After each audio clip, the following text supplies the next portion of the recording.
Hi friends, അപ്പോൾ ഇതെല്ലാവർക്കും useful ആയിട്ടുള്ളൊരു വീഡിയോ ആണ് കേട്ടോ. അപ്പോൾ മാക്സിമം എല്ലാവർക്കും ഷെയർ ചെയ്ത് കൊടുക്കുക. അതുപോലെ സപ്പോർട്ട് ചെയ്യാനും മറക്കരുത്, സബ്സ്ക്രൈബ് ചെയ്യാനും മറക്കരുത് കേട്ടോ.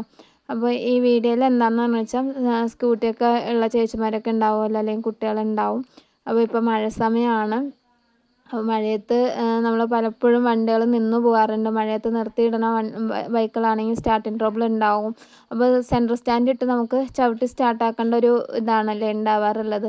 അങ്ങനെയുള്ള സമയത്ത് പൊതുവെ ലേഡീസിന് ഈ സെൻട്രൽ സ്റ്റാൻഡ് ഇടുക പറഞ്ഞാൽ പെട്ടെന്ന് കിട്ടാത്തൊരു സംഭവമാണ്. അപ്പോൾ എൻ്റെ അനുഭവം അങ്ങനെയാണ്. സെൻട്രൽ സ്റ്റാൻഡ് ഇടാൻ വേണ്ടി പലവരും ഞാൻ ഹെൽപ്പിന് വിളിക്കാറുള്ളതായിരുന്നു പതിവ്. അപ്പോൾ അതിന് വേണ്ടിയിട്ടാണ് ഈ ഒരു വീഡിയോ ചെയ്തത്. അപ്പോൾ ആദ്യം തന്നെ നമ്മൾ സൈഡ് സ്റ്റാൻഡിലിട്ട വണ്ടി ഒന്നുകൂടി സൈഡിലേക്ക് ചരിച്ച ശേഷം സെൻട്രൽ സ്റ്റാൻഡ് ചവിട്ടി പിടിച്ച് ഒന്ന് നിവർത്തുമ്പോൾ തന്നെ അതൊരു ബാലൻസ് കിട്ടും. എന്നിട്ട് ബാക്കിലേക്കൊന്ന് വലിക്കുകയാണെങ്കിൽ പെട്ടെന്ന് തന്നെ ഇടാൻ പറ്റും. ഒന്ന് ട്രൈ ചെയ്ത് നോക്കൂ.